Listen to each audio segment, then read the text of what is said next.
नरसिंह मेहता इतने भोले हमारे, उनके भोलेपन पे ही हमारे द्वारिकाधीश इतने प्रसन्न। नरसिंह मेहता के बेटा का ब्याह हुआ निश्चित, मैं कथा में सुनाया करता हूं, बड़ी सुंदर कथा है। तो जैसे ही ब्याह निश्चित हुआ तो अब नरसिंह मेहता बेचारे सामान्य, लेकिन जिस कन्या से बेटा का ब्याह होना था वो कन्या के पिता बड़े धनवान, और नरसिंह मेहता का कीर्तन इतना प्रसिद्ध था और नरसिंह मेहता की भक्ति इतनी प्रसिद्ध थी कि वो जिस नगर में जाते थे सब लोग उनको वंदन जरूर करते थे। तो इसी वंदन के भाव में देख करके एक नगर सेठ ने अपनी बेटी का ब्याह नरसिंह मेहता के पुत्र से पक्का कर दिया। ये बढ़िया चित्र लगवा दिए भक्तों के, आते रहेंगे याद कोई ना कोई। तो बहुत देर से नरसिंह मेहता जी कह रहे थे, बोले आए हो गुजरात, जूनागढ़ पास ही है, हमारा नाम थोड़ा ले लो द्वारिकाधीश जी के चरणों में। अभी सब लगभग प्रयास करूंगा जितने हैं सबके चरित्र आए। तो नरसिंह मेहता एक नगर सेठ की कन्या से अपने बेटे का ब्याह निश्चित कर दिया। अब वो सेठ जी ने अपनी बेटी का ब्याह निश्चित किया तो 4-5 और सेठ मिले, उन्होंने कहा हमने सुना आपने अपनी बेटी का ब्याह पक्का कर दिया। तो सेठ जी बोले हाँ कर दिया। बोले किससे किया? बोले नरसिंह मेहता से, उनके बेटे से। तो एक सेठ बोला पूरी दुनिया में आपको वही मिला, हमने अपना बेटा इतनी बार प्रस्ताव दिया आपको वो नहीं सुहाया, नरसिंह मेहता के बेटे से क्या आपने अपनी कन्या का ब्याह निश्चित कर दिया? अरे वो कीर्तनकार है, भले ही उनका बहुत नाम है सम्मान है, पर भैया घर में व्यवस्था नहीं है। तुम्हारी बेटी राजघराने जैसे रहने वाली, उनके घर में कैसे निभेगी? और शास्त्र आज्ञा करते हैं बेटी का विवाह सदैव अपने से ऊंचे कुल में ही करना चाहिए। सेठ जी, नरसिंह मेहता की स्थिति ऐसी नहीं है कि आपकी बेटी को एक समय भी प्रेम से पवा सके। आप तो भाव में करिए इस संबंध पक्का। और सेठ जी बोले सच में ऐसा? बोले हाँ, नरसिंह मेहता की स्थिति तो ऐसी है। बोले अब क्या करें, हमने तो पक्का कर दिया। बोले पक्का ही तो किया, ब्याह थोड़ी हुआ है। ब्याह हो जाए तो बात अलग है, अभी पक्का ही तो हुआ है, तोड़ दो संबंध। सेठ जी बोले ऐसे अच्छा नहीं लगता ये तोड़ना। अभी वो आज का समय थोड़ी ही था, आज के समय में तो कुछ भी संभव है, पर उस समय पर लोग संकोच करते थे। नरसिंह मेहता बड़ा संकोच करें कैसे, वो सेठ जी बड़ा संकोच करें, कैसे मना करूं मैं एक बार हाँ कहने के बाद। तो एक सेठ जी ने बड़ा दिमाग लगाया, बोले सुनो एक काम करो। बोले क्या? एक पत्र लिखो और पत्र में लिखो कि हमारी बेटी को ब्याहने के लिए जब आओ तो ऐसी बारात लेके आना। कैसी बारात लेके आना? बोले 100 तो हाथी हों, 200 घोड़े हों, 50 प्रकार के बैंड बाजे हों, और जितने बाराती आमे सबके गले में सोने के मणि माणिकों के हार, नवलखा के हार हों। जितने बाराती आमे सब बड़े सुंदर दिखने वाले हों, सबकी अचकने इतनी महंगी हों, आदि आदि। ये सब पत्र में लिख करके आप नरसिंह मेहता को भेज दो। नरसिंह मेहता जैसे पत्र देखेगा और सोचेगा इतनी व्यवस्था तो हम कर ही नहीं सकते, अपने आप खुद ही तोड़ देगा संबंध, आपकी बेटी सुरक्षित हो जाएगी। हाँ बोले ये बात ठीक है, व्यवस्था इतनी बता दो कि सामने वाला पहली हाथ खड़ा कर दे। पत्र लिखा महाराज, उसमें 100 हाथी। सेठ जी बोले 100 नहीं 200 ही कर दो सीधे, देखते ही हिल जाए नरसिंह मेहता। 200 हाथी कर दिए, 400-500 घोड़े कर दिए, और उन घोड़सवार हाथी सवार बढ़िया ऐसी अचकन हो, नवलखा के हार हो, आदि आदि सब विस्तार से 3-4 पत्रों में भर करके भेज दिया। पत्र लिख करके, पत्र को बढ़िया बंद करके और ऊपर लिख दिया जय श्री कृष्ण, भेज दिया। नरसिंह मेहता बैठे अपना कीर्तन कर रहे थे, तभी पत्रकार लेकर के आया पत्र, और आकर के बोला महाराज आपके लिए पत्र आया। नरसिंह मेहता बोले दिखाओ। पत्र देखा, पत्र के ऊपर लिखा था जय श्री कृष्ण। बोले ए सुनो इधर आओ। इस पे क्या लिखा है? बोले जय श्री कृष्ण। बोले जय श्री कृष्ण लिखा है, कहीं पर भी जय श्री नरसिंह लिखा है? नरसिंह मेहता लिखा है? कहीं नहीं लिखा। तो मेरा पत्र क्यों हुआ? जय श्री कृष्ण लिखा है, इसका मतलब ठाकुर जी का पत्र है, मेरा पत्र नहीं है ये। और भैया किसी और का पत्र तो खोलना भी नहीं चाहिए, जिसका पत्र है वही देखेगा।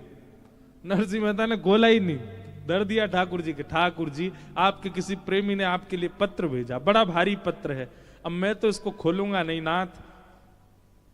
और आप तो बड़े लीलाधारी हो, क्या पता रुक्मणी जी के मन में कोई भाव आ गया हो, है उन्होंने कोई पत्र भेज दिया हो, क्या पता जामवती सत्यभामा सब द्वारिका में है, आपसे कोई लीला कर रही हो इसलिए पत्र भेजा। मैं तो नहीं पढ़ूंगा ठाकुर जी, आपका निज पत्र है, देख लीजिएगा इसमें क्या लिखा है।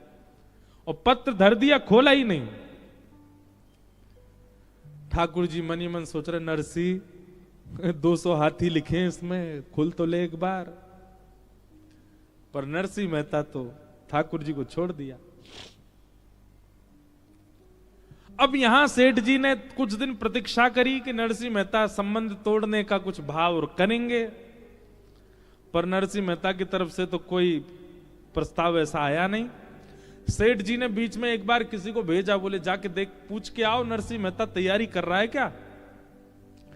तो कोई गया, जाकर बोला, बोले हम तुम्हारे बेटे का जहां संबंध हुआ वहीं से आए हैं, वो लोग पूछ रहे हैं सब तैयारी। हाँ सब तैयारी चल रही है महाराज, हम बारात लेके आएंगे, उनसे कह दीजिएगा, कोई चिंता की बात नहीं। उस व्यक्ति ने जाके कहा तो उनको, सेठ जी को विश्वास हो गया, जो जो हमने लिखा वैसी ही बारात आएगी।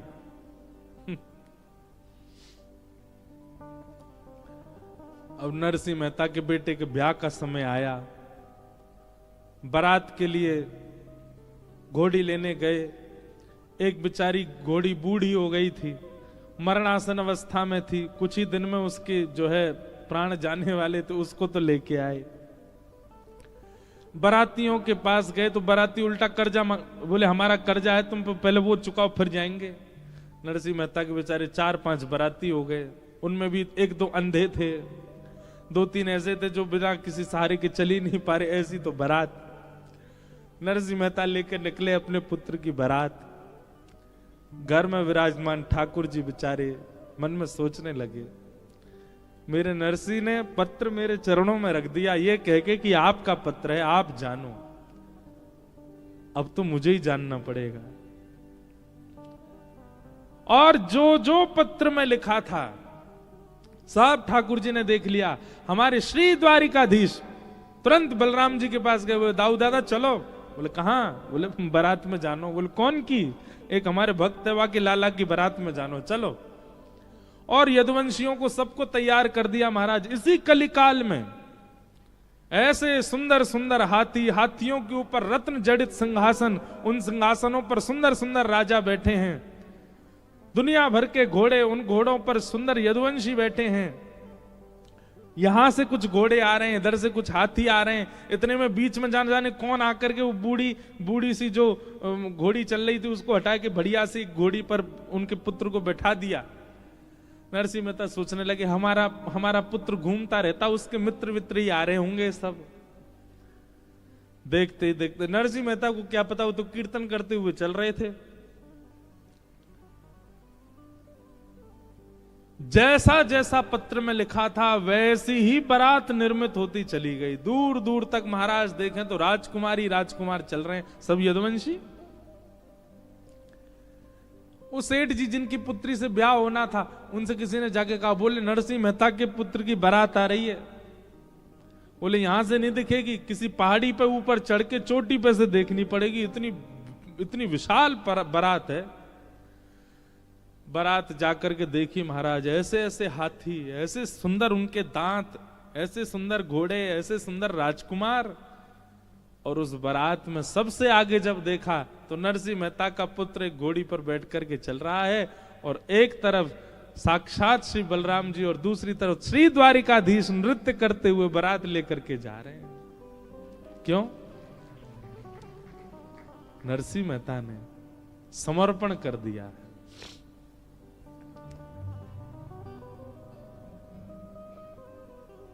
ठाकुर जी के मन को समझो, ये कथाओं के द्वारा क्या करना है, ठाकुर जी के व्यवहार को, ठाकुर जी के मन को, ठाकुर जी की स्थिति को समझ लो और वैसे बन जाओ। जो जो उनको प्रिय लगता है वो प्रिय वस्तु अपने चित्त में लाना प्रारंभ कर दो। जैसा व्यवहार उनको अच्छा लगता है वैसा व्यवहार करने लग जाओ। जो आहार उनको प्रिय लगता है वो आहार पाने लग जाओ। जैसा वस्त्र उनको प्रिय वैसे पहनने लग जाओ। ये कथाएं किस लिए होती हैं? ये पितृ मुक्ति के लिए, ग्रह शांति के लिए, व्यापार वर्धन के लिए। ये सब नहीं है, ये सब आप अपने कर्मों से कर सकते हैं। ये तो केवल भगवत प्राप्ति के लिए कथा है। और भगवत प्राप्ति कब होगी? जब जिससे संबंध बनाना पहले उसको जान तो लो वो है कैसे। आज हमने क्या सीखा? ठाकुर जी को गुरु निष्ठा बहुत प्रिय है, तो अपने गुरु के प्रति निष्ठा प्रगाढ़ कर लो। दूसरा क्या देखा? ठाकुर जी को भोलापन, जैसा नरसिंह में है वो बहुत प्रिय है। भोले बन जाओ, सरल बन जाओ।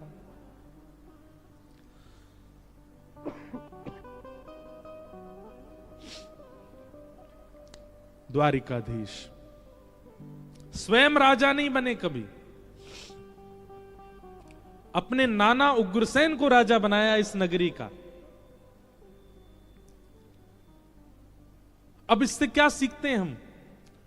पदवी मिलने के बाद भी उस पदवी का त्याग करना, ये ठाकुर जी से सीखो। पदवी त्याग करने का मतलब क्या है? ठाकुर जी ने पदवी का त्याग करके कोई पूरा दायित्व डाल दिया हो उग्रसेन के ऊपर? नहीं, उग्रसेन केवल राजा बने बैठे हैं। राजाओं की सारी क्रिया ठाकुर जी करते हैं। मतलब पदवी को नहीं स्वीकार किया, पदवी पर जो श्रम करना चाहिए वो सारा श्रम ठाकुर जी ने किया। ऐसा वर्णन आता है कि द्वारिकाधीश रोज शाम को निकलते हैं, पूरी द्वारिका में भ्रमण करते हैं, और जब जाते हैं तो इतना प्रेम भर के, स्नेह भर के पूरी द्वारिका नगरी को देखते हैं कि उनकी दृष्टि मात्र से सब आनंद में आ जाते हैं, सब प्रसन्न होने लग जाते हैं। पूरी नगरी में भ्रमण करते हैं। ऐसे हमारे द्वारिकाधीश ग्रह के लिए समय, राज्य के लिए समय, मित्रों के लिए समय, संतों के लिए समय अलग से ही निकाल के रखते हैं। अपनी नित्य क्रिया के लिए समय। आज भी द्वारिकाधीश संध्योपासन करते हैं नित्य। इसलिए मैं कह रहा हूं, संसार में जितने भी गृहस्थाश्रमी हैं सबके लिए गुरु घर है द्वारिका। आओ, आकर के प्रणाम किया करो। और बस द्वारिकाधीश से यही मांगो कि हे द्वारिकाधीश, जैसे आप अपने संपूर्ण परिवार, परिजन, प्रियजन, संतजन, गुरुजन सबको संभाल लेते हैं, वैसी स्थिति हमारी बनाओ। ये द्वारिकाधीश से हम सीखें। तो ऐसे श्री द्वारिकाधीश हैं, राजाधिराज हैं, गौ ब्राह्मण प्रतिपालक हैं। इसलिए हम अपने सप्तनिधि वाले पद में गाते हैं, विप्रधेनु संतन के कारण रण छोड़ो ब्रजनाथ। विप्रधेनु संतन के कारण रण छोड़ो ब्रजनाथ। गाओ। विप्रधेनु संतन के कारण रण छोड़ो ब्रजनाथ। विप्रधेनु संतन के कारण रण छोड़ो ब्रजनाथ। ठाकुर जी ने रण क्यों छोड़ा? क्योंकि जरासंध ब्राह्मणों को अनुष्ठान पर बिठा करके आया है, और कहीं ना कहीं जरासंध ने यह भी कहा है कि अगर ठाकुर जी इस बार मुझसे नहीं हारे तो मैं गौ ब्राह्मण संत इनको मारना प्रारंभ कर दूंगा। ठाकुर जी ने मन में विचार किया कि गौ ब्राह्मण संत सबकी रक्षा हो, ऐसी क्रिया हमें करनी। सबकी रक्षार्थ ठाकुर जी रण छोड़ के गए। विप्रधेनु संतन के कारण रण छोड़ो ब्रजनाथ। विप्रधेनु संतन के कारण रण छोड़ो ब्रजनाथ। कहाँ आए? गोमती तट द्वारवती पधारे।